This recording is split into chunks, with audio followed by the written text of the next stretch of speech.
सबसे पहली पहचान वही करते हैं और P2 के पास पर्ची लिखने की जवाबदेही होती है। 17 का रजिस्टर जो है उनके पास होता है और साथ में स्याही लगाने की भी जवाबदेही P2 की होती है।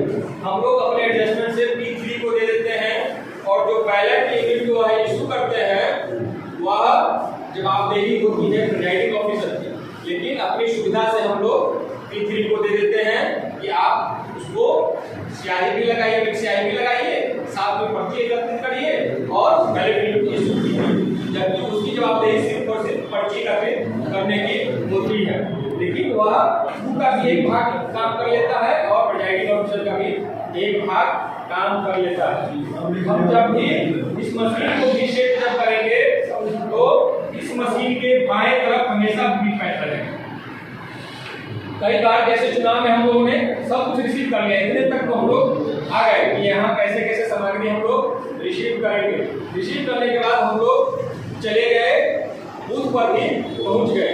हमारे पास पूरी टीम है, उस टीम का भी एक सदस्य भी बाहर नहीं जाएंगे। जिला से बाद में पद जिलाधिकारी द्वारा जारी होगा और उसमें प्रत्येक विद्यालय के रसोइया को भोजन बनाना है। उसके लिए एक राशि जैसे हर बार होती है वह तय की जाएगी। आपको भोजन वहीं से करना है और साथ में नहीं मन हो वहाँ करने का तो साथ में कुछ ले गए हैं तो वो कर लीजिए, लेकिन बाहर नहीं करना है। जो टीम है, पुलिस वाली टीम है, वह भी आपको छोड़ के कहीं बाहर नहीं जा सकती है। खुद बना ले, खुद खा ले, उसी के पास रहना है, ये अलग बात है। और चुनाव का समय निर्धारित है, 7 बजे सुबह से चुनाव कार्य होंगे। विधानसभा क्षेत्रों की बनावट और उनके कुछ तात्कालिक कारणों के कारण समय जो है मतदान का अंतिम समय वह पुनर्निर्धारित होगा, जिसमें पहले जैसे पता है साहेबगंज पालवादी में चुनाव कार्य अन्य विधानसभा क्षेत्रों से पूर्व में समाप्त करा लिए जाते थे। इस बार भी वैसा ही कुछ होने की संभावना है या नहीं भी हो। इतनी पुलिस टीम होगी कि वह समय में अंतर नहीं दिया, लेकिन अंतिम समय 5 होगा या 6 होगा वह निर्धारित किया जाएगा बाद में, जिसकी सूचना आप लोगों को हो भी जाएगी। उसके अलावा जो है हम जैसे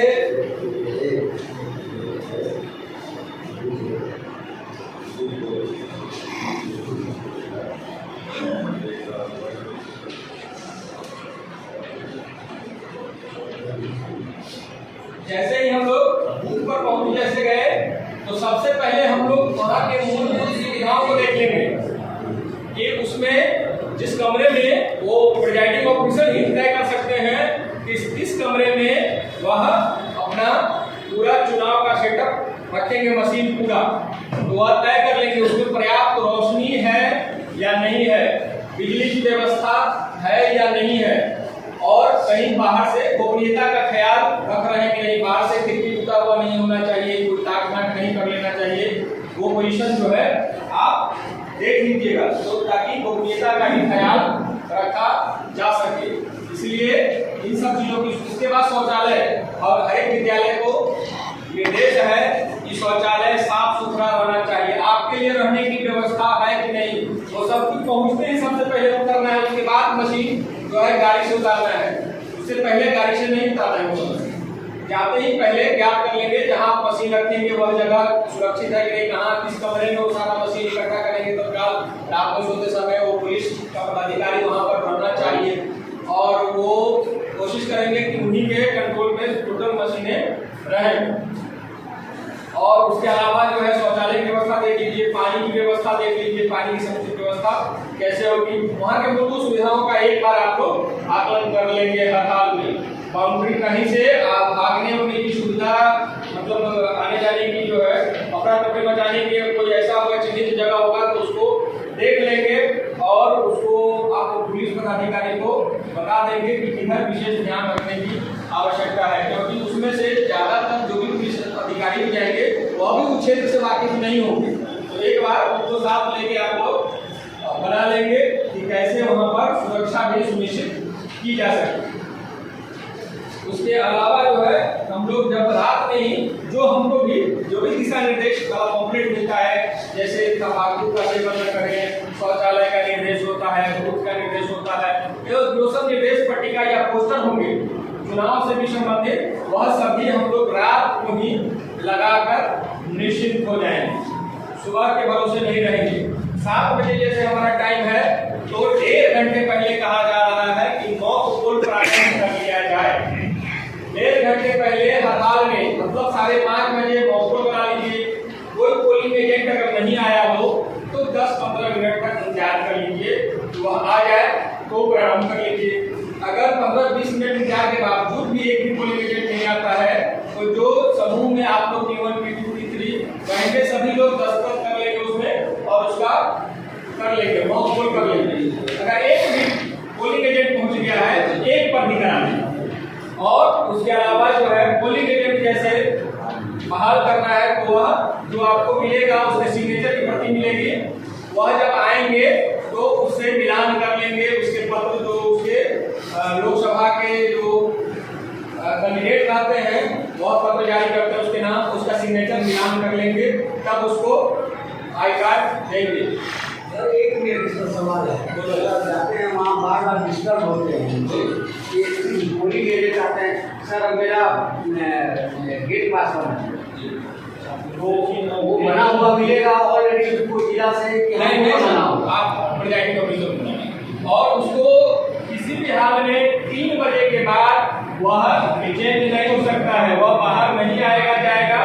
अगर वह चला गया तो फिर वापस नहीं आ सकता। और 3 बजे से खुद जो है वह अगर जाता है तो उसको और एक बात लिख लीजिए, सबको प्राप्त हो जाएगा।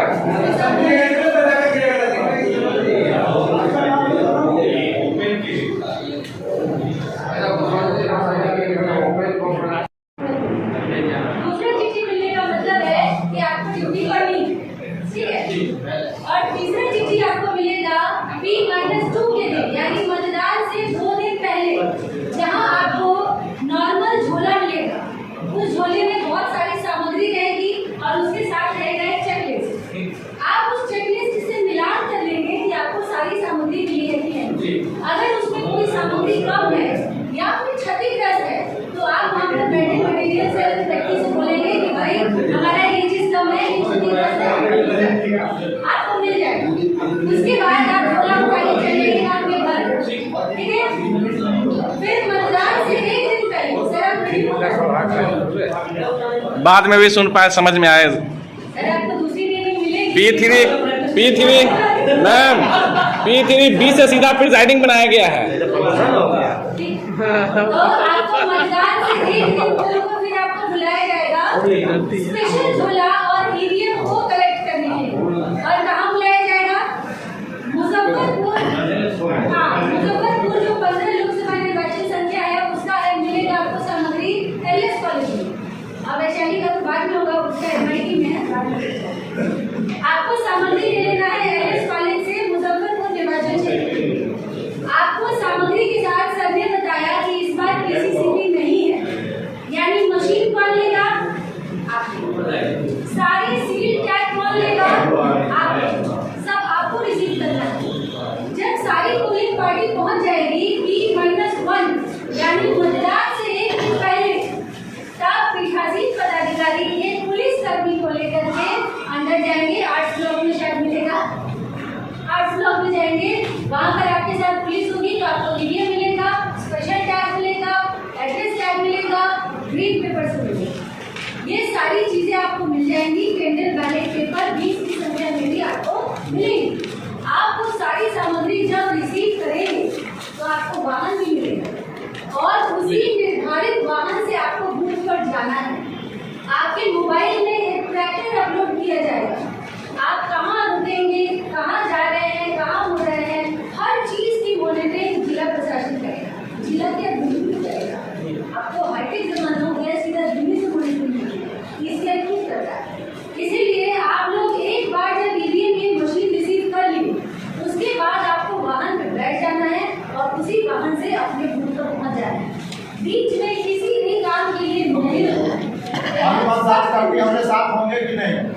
और मतदान कर्मी उसमें बैठ सकते हैं? बिल्कुल होंगे सर, आपको गाड़ी मिलेगी, पूरी पोलिंग पार्टी के लिए गाड़ी मिलेगी।